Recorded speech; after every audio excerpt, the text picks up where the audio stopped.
Hello guys, நீங்கள் பார்த்துருது அனிமேட்லாஸ் தமிழ். இந்த வீடியோவில் நம்ம என்ன பார்க்க போறோம்னா, த ஹேமர் அப்படிங்கிற மான்மாவோட 4வது எபிசோடோட எக்ஸ்பிளனேஷன் தான் பார்க்க போகிறோம். இதுக்கு முன்னாடி போட்ட வீடியோட எக்ஸ்பிளனேஷன் பார்க்காதீங்க, பார்த்துட்டு வந்துருங்க. நம்ம சேனலுக்கு இப்போ தான் புதுசாக வரீங்கன்னா மறக்காம சப்ஸ்கிரைப் பண்ணிட்டு அப்படியே பார்க்குற எல்லாரும் ஒரு லைக் போட்டு பார்த்தீங்கன்னா நீங்கள் நெக்ஸ்ட் வீடியோ கேட் பண்ண ஒரு மோட்டிவேஷனாக இருக்கும். சரி வாங்க வீடியோக்குள்ளே போகலாம். போன எபிசோடோட லாஸ்ட்டில் என்ன நடந்திருக்குன்னா, நம்ம ஹீரோ அவனோட சிஸ்டரோட சாவுக்கு பழி வாங்குறதுக்காக அந்த உல்ஃப் கேங்கில் இருக்க எல்லாத்தையும் போய் போட்டு பொழந்து, அப்புறமேட்டுக்கு அந்த லீடரையும் போட்டு பொழந்து கட்டியிருப்பான். அப்புறமேட்டுக்கு அங்கேருந்து ஏதோ ஒரு ஸ்டோன் மாதிரி எடுத்தா அதுல இருந்து டார்க் எனர்ஜி வந்திருக்கும். அந்த ஸ்டோனுக்குள்ள ஒயிட் வேர் பீஸ்ட சீல் பண்ணி வச்சிருந்திருப்பாங்க.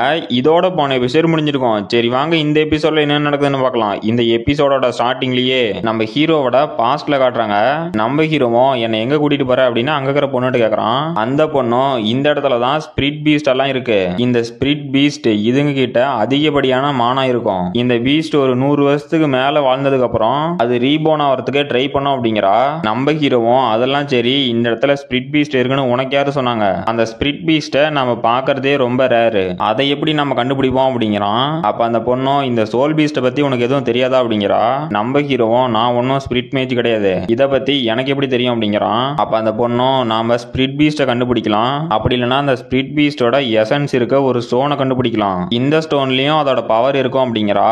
இப்ப பிரசன்ட்ல நம்ம ஹீரோவும் ஓ அப்படின்னா இது ஸ்பிரிட் ஸ்டோனா, ஆனா இந்த ரேரான ஸ்பிரிட் ஸ்டோனு இந்த நார்மலா இருக்க வேர் பீஸ்டுக்கு எப்படி கிடைச்சிருக்கும்? இந்த பீஸ்டோட கண்டிஷனே கொஞ்சம் ஸ்ட்ரேஞ்சா இருக்கு. எதுக்காக இந்த ஸ்டோன்ல இருந்து டீமன் எனர்ஜி ரிலீஸ் ஆகுது அப்படின்னா இது டீமன் பீஸ்டா? சரி ஓகே, இங்க என்ன நடக்குதுன்னு எனக்கு புரியல, அதை நான் ஒத்துக்கிறேன். அதை தெரிஞ்சுக்கிறதுக்கு முன்னாடி இந்த செயினை உடைக்கிறேன் அப்படின்னு அந்த பீஸ்ட கட்டி வச்ச இந்த செயினை நம்ம ஹீரோ உடைச்சிட்டான். அந்த பீஸ்டும் அந்த செயின் உடைஞ்சதுல கத்துது. நம்ம ஹீரோவும் அதை பார்த்து இது இது என்னது, இது இந்த பீஸ்டோட மெமரிஸா அப்படிங்கிறான். பார்த்தா அந்த பீஸ்ட இதுக்கு முன்னாடி ஒரு 5-6 பேர் அட்டாக் பண்ணிருப்பானுங்களாட்டங்குது. நம்ம ஹீரோவும் இவனுங்கெல்லாம் யாரு, ரொம்ப ஸ்ட்ரேஞ்சா இருக்கானுங்க, அது மட்டும் இல்லாம இவனுங்க டார்க் எனர்ஜியும் யூஸ் பண்றானுங்க அப்படிங்கிறான். பார்த்தா அந்த சில்வர் வேர் பீஸ்ட டார்க் எனர்ஜி வச்சு பயங்கரமா அட்டாக் பண்றானுங்க. அந்த பீஸ்டும் டார்க் எனர்ஜியால் அஃபெக்ட் ஆகி அவனுங்க கையில செத்து போச்சு. அப்ப அவனுங்கெல்லாம் அந்த பீஸ்டோட உடம்ப கிழிச்சு அதுல இருந்து அதோட கோர் எடுக்கிறானுங்க. நம்ம ஹீரோவும் என்னது இவ்வளவு கொடூரமாவா அந்த பீஸ்ட் இருந்து ஸ்டோன் எடுத்துக்கிறானுங்க. அப்புறம் இந்த பையன் யாரு, இவங்கிட்ட எதுக்கு அந்த ஸ்பிரிட் ஸ்டோனை கொடுக்குறாங்க அப்படிங்கிறான். பார்த்தா அந்த ஸ்பிரிட் ஸ்டோனை வாங்கின பையனும் வேர் பீஸ்டா மாறுறான். நம்ம ஹீரோவும் என்னது இவனுங்க இவ்வளவு கொடூரமானவனுங்களா, அந்த ஸ்பிரிட் ஸ்டோனை ஹியூமன்ஸ் அப்சர்வ் பண்ண வச்சு ஒரு வேர் பீஸ்டா மாத்துறானுங்க. அந்த சைல்டு அது இந்த உல்ஃபா தான் இருக்கணுமா அப்படின்னு நம்ம ஹீரோ இவ்வளவு நேரம் போட்டு பொழந்து கட்டிட்டு அவனை பாக்குறான். அந்த லீடரும் நம்ம ஹீரோட்ட வாங்கின அடியில பைத்தியமே பிடிச்சிருச்சு அடங்குது. எரினாவுக்காக என்ன மன்னிச்சிருங்க மன்னிச்சிருங்க அப்படின்னு இருக்கிறான். நம்ம ஹீரோவும் இவன் இந்த டைம் இந்த ஸ்பிரிட் ஸ்டோனை ஃபுல்லா அப்சர்வ் பண்ணி அடங்குது, அதனாலதான் இவன் வெறும் நார்மல் வேர் பீஸ்டா இருக்கான். ஆனா நான் போன டைம் சண்டை போட்டப்ப இவன் சில்வர் வேர் பீஸ்டா எவல்வ் ஆயிட்டான் அடங்குது அப்படின்ட்டு ஷாக் ஆகுறான். பார்த்தா அந்த ஸ்பிரிட் அந்த உல்ஃப் லீடரை அட்டாக் பண்ண போகுது. நம்ம ஹீரோவும் அதுக்கு நடுவுல வந்து நிறுத்து, இவன் சாவறதுக்கு முன்னாடி நான் இவனை இன்னும் டார்ச்சர் பண்ண வேண்டியது இருக்குது, அதுக்குள்ள நீ கொன்னுறாத அப்படின்ட்டு. ஓ உன்னால நான் பேசுறத புரிஞ்சிக்க முடியுதா, இது இன்ட்ரெஸ்டிங்கா இருக்கு. ஸ்பிரிட் மேஜ் மட்டும்தான் அவங்களுக்குள்ள கம்யூனிகேஷன் பண்ணிப்பாங்க அப்படின்ட்டு நம்ம ஹீரோவோட பாஸ்ட்ல என்ன நடந்துச்சு அப்படின்னு காட்டுறாங்க. அப்ப அந்த எல்ஃப் பொண்ணும் நம்ம ஹீரோ கிட்ட ஓ ஹியூமன் ஸ்பிரிட் மேஜ் ஆக முடியுமான்னு கேக்குறியா, உங்ககிட்ட பியூர் சோல் இருந்து கரெக்டான அளவுக்கு மானா இருந்துச்சு அப்படின்னா உங்களாலையும் ஸ்பிரிட் மேஜா மாற முடியும். ஆனா பியூர் சோல் அப்படிங்கிறது சில்ட்ரன் கிட்ட மட்டும்தான் இருக்கும். அதனால நீங்க இந்த ஸ்பிரிட் அப்சர்வ் பண்ணோம் அப்படின்னா குழந்தையா இருக்கும் போதே அப்சர்வ் பண்ணோம் அப்படிங்கிறா. இந்த உல்ஃப் பொண்ணு பேரு எஸ்டினா வட்டங்குது. நம்ம ஹீரோவும் எஸ்டினா நீ இதை தான் சொன்னு நினைக்கிறேன், இப்ப நானும் எங்கா தான் இருக்கேன், இது கரெக்டா இருக்கும்னு நினைக்கிறேன். ஆனா இதுல என்ன பிரச்சனைனா என்னோட சோல் பியூரா இருக்குமா இல்லையா அப்படின்ட்டு அந்த லீடரை நம்ம ஹீரோ திரும்பி பாக்குறான். நானும் கருணையே இல்லாம எல்லாத்தையும் போட்டு பொழந்து கட்டிக்கிறேன், என்கிட்ட பியூர் சோல் இருக்குமா அப்படின்னு நம்ம ஹீரோவை சந்தேகப்படுறான். அப்ப அந்த ஸ்பிரிட் பீஸ்டும் தலையாடுது. நம்ம ஹீரோவும் இது என்ன சொல்ல ட்ரை பண்ணுது அப்படிங்கிறான். அப்ப அந்த பீஸ்டும் அதோட தலையை கொண்டு வந்து நம்ம ஹீரோவோட தலையிட்ட வைக்குது.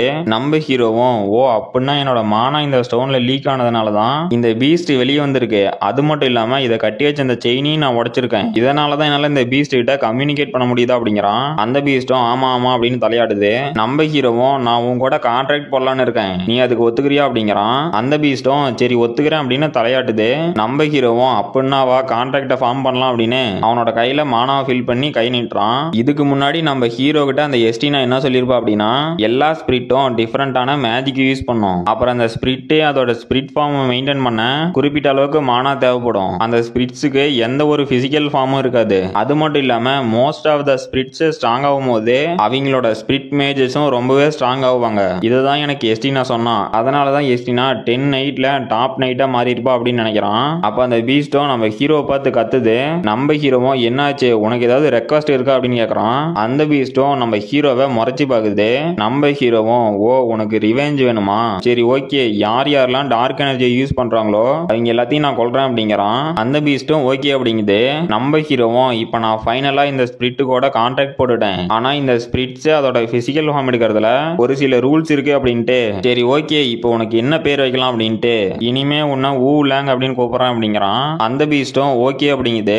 நம்ம ஹீரோவும் அந்த லீடரை பார்த்து இவனுக்கு பின்னாடி ஷேடோவா இருந்து யாரோ ஹெல்ப் பண்ணிருக்காங்க, அது யாருன்னு தெரியல, யாரு இந்த மாதிரி ஸ்பிரிட் ஸ்டோனை கொடுத்து வேர் பீஸ்ட கிரியேட் பண்ணுவானுங்க, அதுவும் அவங்களோட டார்க் எனர்ஜி யூஸ் பண்ணி அந்த ஸ்பிரிட் ஸ்டோனை ஃபில் பண்றாங்க, அது டீமன்ஸா இருக்குமா இல்லனா அந்த டீமனா வழிபடுறவங்களா இருக்குமா, ஒருவேளை இதனாலதான் அந்த டீமன் பீஸ்ட்லோட ஆர்மி வருமோ, நான் அந்த டைம் ஒரு லேபிரின்த்துக்குள்ள இருந்தேன் அதனால என்ன நடந்துச்சு அப்படின்னு எக்ஸாக்டான டீடைல்ஸ் எனக்கு தெரியல அப்படிங்கிறான். அந்த உல்வுக்கு பைத்தியமே பிடிச்சிருச்சு அடங்குது. மின்னில இருந்து எரினா என்ன மன்னிச்சிரு அப்படின்ட்டுக்கிறான். நம்ம ஹீரோ அவனை எட்டி வச்சுட்டே டே வாய மூடுறா, உனக்கு இந்த ஸ்பிரிட் ஸ்டோனை கொடுத்தது யாரு, டீமன் ஃபாலோவர்ஸா இல்ல வேற யாராவது அப்படின்னு கேக்குறான். அவன் மறுபடியும் எரினா என்ன மன்னிச்சிரு அப்படின்னு எடுக்கிறான். நம்ம ஹீரோவும் இவன் என்ன நான் சொல்றத கொஞ்சம் கூட கேட்க மாட்டேங்கிறான், டே ஊலாங் அவனை கொஞ்சம் தூக்கத்துல இருந்து எழுப்புடா அப்படிங்கிறான். நம்ம உல்ஃபும் அவங்கிட்ட போய் எந்திரா அப்படின்னு கத்துது.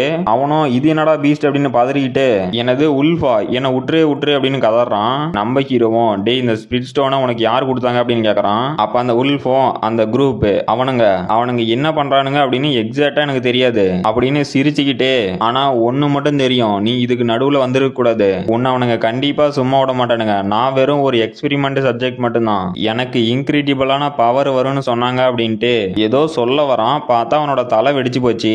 நம்ம ஹீரோவும் ஷாக் ஆயிட்டு எனது இவன் செத்துட்டானா, இவங்கிட்ட இருந்து எந்த ஒரு இன்ஃபர்மேஷனும் லீக் ஆயிடக்கூடாது அப்படிங்கிறதுனால இவன் மேல ஏதோ ஸ்பெல்ல போட்டிருக்கானுங்க, நான் இதை பத்தி இதுக்கு முன்னாடியே கொஞ்சம் யோசிச்சிருக்கணும், ஏன்னா என்னோட ப்ரீவியஸ் லைஃப்லயும் இதே மாதிரி தான் நடந்துச்சு, போன டைம் அவங்க என்ன சும்மா விட மாட்டாங்க அப்படின்னு அவன் சொன்னான். நானும் இந்த கேஸ் முடிஞ்சிடும் அப்படின்ட்டு அவனுக்கு தெரிஞ்ச எல்லாத்தையுமே டார்ச்சர் பண்ணி பார்த்துட்டேன், ஆனா அவனுங்க ஒருத்தனுக்கு கூட இந்த வேர் பீஸ்ட பத்தி எதுவுமே தெரியல. சரி ஓகே எதா இருந்தா என்ன வரதா பாத்துக்கலாம், எனக்கு இந்த ஓவர் திங்க் பண்றதெல்லாம் செட்டே ஆகாது, இது ஏன் ஸ்டைலே இல்லை அப்படின்ட்டு நம்ம ஹீரோவும் அந்த உல்ஃப் அடிச்சு துவைக்கும் போது அந்த செவுத்துல ஏதோ ஒரு மேஜிக் சர்க்கிள் மாதிரி ஆக்டிவேட் ஆயிருக்கும்ல, அதை பார்த்து என்னோட மெயின் ப்ரையாரிட்டியே இதுதான், நான் இப்ப இந்த ரூம்ல இருக்கிறது எல்லாத்தையும் எடுத்துக்க போறேன் அப்படின்னு அந்த உல்ஃபோட கையை நம்ம ஹீரோ பிடிச்சி எனக்கு வலி ஏற்படுத்துறா அப்படின்னு அந்த செவுத்துல தூக்கி போடுறான். பார்த்தா அந்த செவுரு உடஞ்சி ஏதோ ஒரு லாக்கர் மாதிரி இருக்குது. நம்ம ஹீரோ மறுபடியும் அந்த உல்ஃபோட கையை பிடிச்சி நான் நினைக்கிறது மட்டும் கரெக்டா இருந்துச்சுன்னா இந்த இடத்துல எனக்கு ஸ்வாட் மாஸ்டர் பத்தி கொஞ்சம் இன்ஃபர்மேஷன் கிடைக்கும், இந்த சான்ஸை யூஸ் பண்ணி நான் ஸ்வாட் மாஸ்டர் கிட்ட எல்லாத்தையும் சொல்ல போறேன் அப்படின்னு அந்த உல்ஃபோட கையை அந்த லாக்கரோட நம்ம ஹீரோ கொண்டு போகும்போது ஏதோ ஒரு மேஜிக் சர்க்கிள் மாதிரி ஆக்டிவேட் ஆகி அந்த லாக்கரும் ஓபன் ஆயிருச்சு. நம்ம ஹீரோவும் நான் இப்ப என்னோட ஓல்டு கம்பெனியனை நம்ப வேண்டிய நேரம், இல்ல அது கரெக்டா இருக்காது, நான் என்னோட ஃபியூச்சர் கம்பெனியனை நம்ப வேண்டிய நேரம், அப்புறம் நான் இதை எடுத்துக்க போறேன், இந்த ரிங்கை ஒரு பர்பஸுக்காக நான் ஒருத்தர்கிட்ட ஹேண்ட் ஓவர் பண்ண போறேன் அப்படின்ட்டு இந்த ரிங் இதுல வேலண்டியாவோட சீல் இருக்கு, இது எனக்கு யூஸ் ஆகும் அப்படிங்கிறான். அப்புறம் இந்த மான்வாவில் வர ஒவ்வொரு வீடியோக்கும் நீங்க 500 லைக் பண்ணீங்களா மட்டும்தான் கொஞ்சமாவது ரீச் இருக்கும், எனக்கும் நெக்ஸ்ட் வீடியோ கிரியேட் பண்ண ஒரு மோட்டிவேஷன் இருக்கும். இந்த மான்வா ஒரு கம்ப்ளீட்டான மான்வா தான், கொஞ்சம் புரிஞ்சுக்கோங்க கைஸ், நீங்க பண்ற சப்போர்ட்ல தான் எனக்கு நெக்ஸ்ட் வீடியோ போடுறதுக்கே ஒரு மோட்டிவேஷன் இருக்கும். சரி ஓகே நம்ம அடுத்த வீடியோல பார்க்கலாம். இதோட அந்த சாப்டர் முடிஞ்சு போச்சு. இந்த வீடியோ பிடிச்சிருந்துச்சுன்னா மறக்காம லைக் பண்ணுங்க, ஷேர் பண்ணுங்க, சப்ஸ்கிரைப் பண்ணுங்க. நம்ம அடுத்த வீடியோல பார்க்கலாம்.